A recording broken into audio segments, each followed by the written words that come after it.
Hello everyone, welcome back to Edu for IGNOU. तो आज की वीडियो आपके लिए बहुत इंपॉर्टेंट होने वाली है बिकॉज इस वीडियो में हम प्रीवियस ईयर क्वेश्चन पेपर को में से जितने भी क्वेश्चन बार बार रिपीटेड होते हैं पिछले 3-4 साल के प्रीवियस ईयर क्वेश्चन पेपर में से उन क्वेश्चंस को सिलेक्ट किया है और उनके आंसर जो है हम आपको प्रोवाइड करा रहे हैं। तो इस वीडियो में हम BSOC 132 सोशियोलॉजी ऑफ इंडिया के सब्जेक्ट को देखने जा रहे हैं। ठीक है, इसका सबसे पहला मोस्ट इम्पॉर्टेंट क्वेश्चन आपसे ये पूछा जा सकता है that discuss the concept of social changes and highlight some of the major changes taking place in rural India। जो हमारा रूरल इंडिया है उसमें कौन से सोशल चेंजेस आए और उसके कौन से मेजर चेंजेस जो हैं देखने को मिले रूरल इंडिया में, उसके बारे में आपको बताना है। तो सबसे पहले आप कुछ इस तरीके से बता सकते हैं कि कैसे ओवर द टाइम जो सभी पैटर्न्स है, बिहेवियर है, कल्चर, जितनी भी वैल्यूज़ हैं, सोशल इंस्टीट्यूशंस हैं, उन सभी में धीरे धीरे चेंज आया है। भले ही हम रूरल इंडिया की क्यों ना बात करें, उसमें हमें बहुत सारे मेजर चेंजेस देखने को मिले हैं। इससे क्या, क्योंकि हमें देखने को मिला है कि over the time of period हमें इकोनॉमिक डेवलपमेंट देखने को मिली है, टेक्नोलॉजी डेवलपमेंट देखने को मिला है, एजुकेशन में भी धीरे धीरे विकास हुआ है। तो ये सभी रीजंस क्या हैं, रूरल इंडिया के विकास के भी एक रीज़न बन जाते हैं। ठीक है, और गवर्नमेंट की पॉलिसीज़ भी हैं ऐसी। ठीक है, और एग्रीकल्चर में भी कई सुधार हुआ है। जैसे कि आप यहाँ पे एग्जांपल दे सकते हैं, मनरेगा एंड पीएम किसान प्रोवाइड जो ये स्कीम्स हैं, इन चीज़ों ने भी हमारे रूरल इंडिया में बहुत सारी ऐसी चीज़ें थी जो डेवलप करे, जिससे क्या हुआ कि हमारी जो इकोनॉमिक ग्रोथ हुई, साथ ही साथ जो रूरल इंडिया थी, रूरल इंडिया जो था वो उसका भी विकास हुआ। तो ये सभी रीजंस है जिसको आप अच्छे से डिस्क्राइब कर सकते हैं। ओके, सो नेक्स्ट क्वेश्चन में आपसे पूछा गया है, ये भी बहुत इंपॉर्टेंट है, what is a social class, how it is different from cast in India.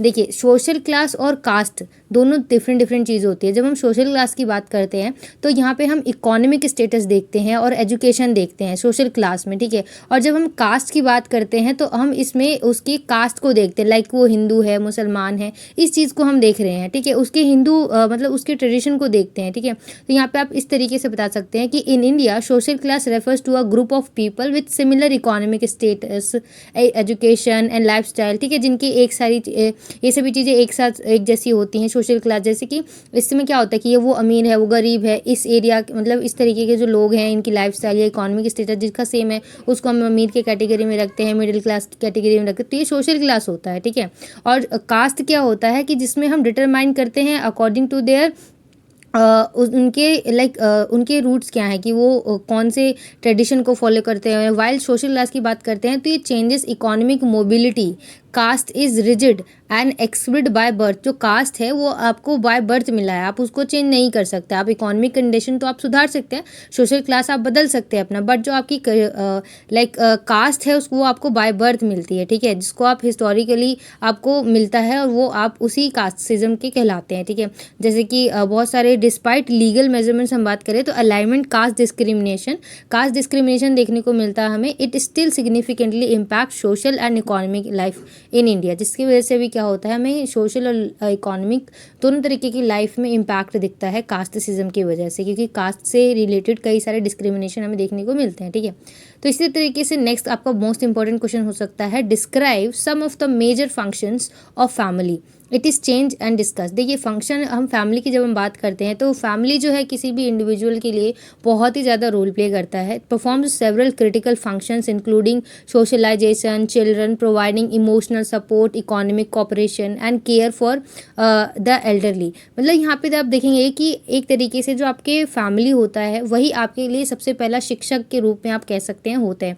Because आपको चलना फिरना, इमोशनली डेवलप करना, हर एक छोटी से छोटी चीज़ जो है स्कूल से भी पहले आपको कौन सिखाता है, आपकी फैमिली। तो ओवरऑल आपकी पर्सनालिटी में, हर चीज़ में चेंजेस, हर चीज़ में के डेवलपमेंट के लिए आपकी फैमिली कंडीशन कैसी है वो चीज़ डिपेंड करती है। ठीक है, इकोनॉमिक कंडीशन कैसी है आपकी फैमिली की, वो भी चीज़ आप देखेंगे कि कोई अगर बहुत ही रिच फैमिली से पर्सन आता है तो उसकी आप देखेंगे देखभाल और उसका जो बिहेवियर वो थोड़ा अलग होगा। ठीक है, तो आपकी फैमिली की रिस्पॉन्सिबिलिटी जो है आपके ऊपर बहुत ज़्यादा डिपेंड करती है कि आपकी ग्रूमिंग किस तरीके से होगी, आपका इकोनॉमिक इंडिपेंडेंस कैसा होगा और आपकी पर्सनालिटी आगे चलकर कैसे बनेगी। तो फैमिली एक बहुत ही ज़्यादा इंपॉर्टेंट रोल प्ले करता है।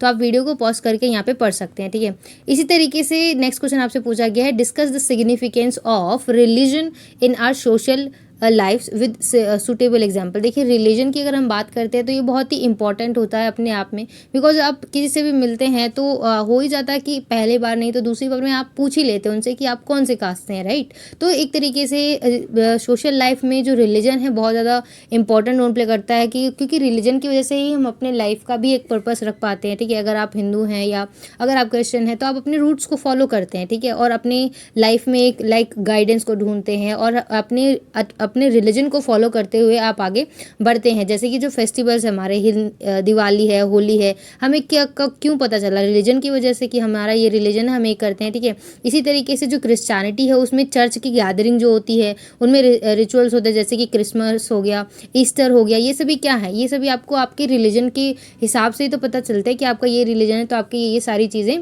हैं। तो ठीक है, इससे क्या होता है कि however religion can also be a source of conflict and division as seen in communal tension and clashes in various parts of the world.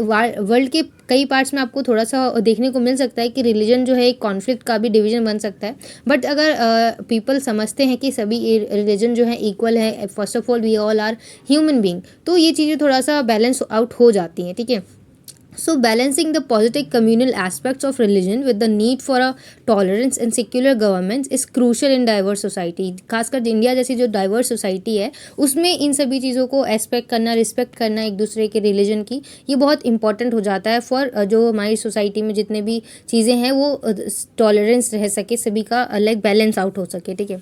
उसी तरीके से नेक्स्ट क्वेश्चन में आपसे पूछा गया है, why did the feminist movement during the 1980s fail in India. Feminist जो movement हुआ था 1980s में, आई होप आपको पता होगा, तो वो फेल क्यों हो गया था। बिकॉज इसके पीछे फेल होने के सेवरल रीजंस थे, ठीक है। वन मेजर इशू की अगर हम बात करें तो जो डाइवर्सिटी थी and fragmentation with the movement itself, ये दोनों चीज़ें जो थी वो सबसे ज़्यादा इंपॉर्टेंट थी। India is a very vast country, ठीक है, जिसके में बहुत सारे रिलीजन है, कल्चर हैं, लैंग्वेजेस, आपको हर स्टेप पे आपको अलग लैंग्वेज मिल जाएगा, अलग फूड मिल जाएगा, तो ये सभी चीज़ें थी, ठीक है।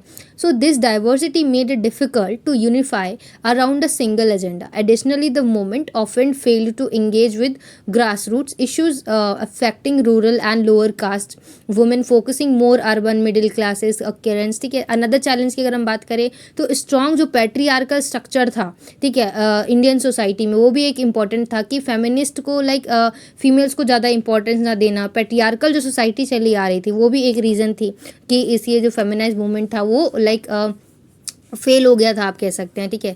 So the lack of politics supports भी नहीं मिला था पॉलिटिक्स का, ठीक है। ये रिप्रेजेंटेटिव वुमेन जो रिप्रेजेंट कर रही थी इस मोमेंट को, उनको सपोर्ट ना मिल पाना, ठीक है, और पैट्रियार्कल सोसाइटी के वजह से भी उनको सपोर्ट ना मिल पाना, ठीक है। सो मोर ओवर द जो फेमिनाइन डिस्कस था at the same time was often influenced by western ideologies, क्योंकि ये वेस्टर्न आइडियोलॉजीज से भी ज़्यादा इन्फ्लुएंस्ड हो गए थे, जिसकी वजह से भी इसका फेल होने का एक रास्ता तय हो गया था, ठीक है। So these factor are combined with economic and social instability during 1980s, ठीक है। तो 1980s के टाइम पे जो ये सभी चीज़ थी, पैट्रियार्कल सोसाइटी होना, पॉलिटिकल सपोर्ट ना मिल पाना वुमेन्स को, ठीक है, और थोड़े सा चैलेंजेस को फेस कर पाना, ठीक है, डाइवर्सिटी और फ्रेगमेंटेशन जो था, ये सभी चीज़ें जो थी वो कंबाइन होकर रीज़न बनती हैं फेमिनाइन मूवमेंट का फेल होने का, ठीक है। सो कुछ इस तरीके से आपको वीडियोस को पॉज करके लाइन बाय लाइन ज़रूर पढ़ना, सो दैट आपको सारी चीज़ें क्लियर हो पाए, ठीक है।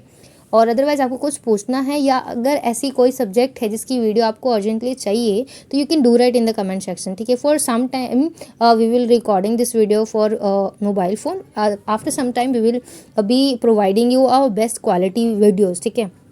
So keep supporting, keep like, share and subscribe, okay. So next question on the topic that describe one of the tribal ethical movement in India with suitable example. देखिए, तो tribal ethical movement था India में, उसके ऊपर आपको बताना है, ठीक है। तो सबसे पहला आप इस तरीके से बताते सकते हैं कि the Santhal rebellion of 1855 to 1856, इसके बारे में बता सकते हैं। बहुत ही नोटेबल एग्जाम्पल है ट्राइबल एथनिक मूवमेंट का इंडिया में अगर हम बात करते हैं तो। ये इसमें झारखंड, बिहार एंड जो वेस्ट बंगाल था वो सभी रिवॉल्वेट हुए थे against the oppressive policies of the British colonial जो अथॉरिटीज़ थी उनके अगेंस्ट, ठीक है, ये सभी इकट्ठा हुए थे। एंड जो ब्रिटिश इंट्रोड्यूस थे उन्होंने पॉलिसीज़ को फोर्सली सनातन इंटू को अडेप्ट किया था, landless disrupting there traditional way of life. जो उनका ट्रेडिशनल वे ऑफ लाइफ था उसको डिस्टर्ब करना चाह रहे थे जो ब्रिटिशर्स थे, तो उसको लेकर इन सभी एरियाज़ के जो लाइक झारखंड, बिहार, वेस्ट बंगाल के सभी एक साथ आए और उन्होंने मूवमेंट किया, ठीक है, ये बता सकते हैं आप, ठीक है। और दूसरा आप बता सकते हैं, इसी में अब आगे पढ़ेंगे तो देखेंगे कि कैसे जो सिंधु, कान्हू, मुर्मू, जो संथस थी, इन्होंने ऑर्गेनाइज किया एक लार्ज स्केल अपराइजिंग को, ठीक है, relying the 1000 of tribals members. कुछ इस तरीके से आप इस लाइन को पढ़ सकते हैं और बता सकते हैं कैसे ये वाला जो मूवमेंट था ट्राइबल एथिकल, जो बेसिकली द संथल रिबिलियन, ठीक है, इसके बारे में आप डिटेल में बता सकते हैं। और नेक्स्ट क्वेश्चन में आपसे लास्ट इंपॉर्टेंट क्वेश्चन अगेन, अगर आपने ये वीडियो के सारे क्वेश्चन कर लिए तो आपके एग्जाम में पास होने के चांसेस बहुत ज़्यादा है, बिकॉज ये ऐसे क्वेश्चन हैं जो प्रीवियस ईयर में बार बार पूछे जाते हैं, ठीक है। So what do you understand by communalism, discuss critically with examples. आप एग्जाम्पल्स अपनी तरफ से भी दे सकते हैं और आप चाहें तो सेम एज इट इज़ भी लिख सकते हैं, और आप चाहें तो इन सेंटेंसेस को एज अ कीवर्ड यूज़ कर सकते हैं और इसको अपने लैंग्वेज में भी डिस्क्राइब कर सकते हैं ताकि आपको और अच्छे नंबर देखने को मिल सकते हैं, ठीक है। सो हम क्रिटिकली कम्युनलाइज करें, कम्युनलिज्म क्या होता है उसको, तो कम्युनलिज्म क्या होता है, basically refers to a social phenomena where religion identity becomes the primary basis for political and social division. जो पॉलिटिकल और सोसाइटी डिवीजन होगी वो किसके बिहाफ पे होती है, रिलीजियस आइडेंटिटी के बिहाफ पे। तो इस चीज़ को हम कम्युनलिज्म के लिए प्रेफर करते हैं, ठीक है।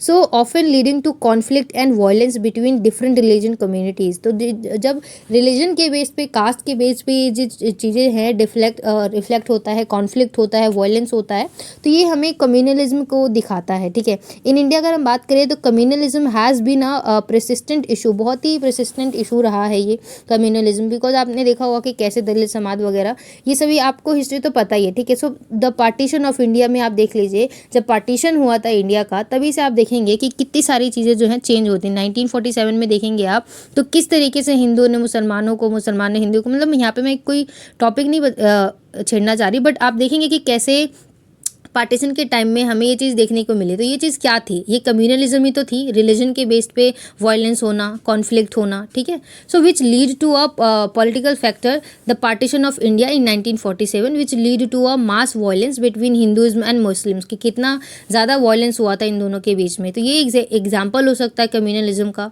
ठीक है। और साथ ही साथ for instance the Gujarati rights of 2002 and the anti Sikh rights of 1984, ये भी बहुत अच्छा एग्जाम्पल हो सकता है कम्युनलिज्म का, ठीक है।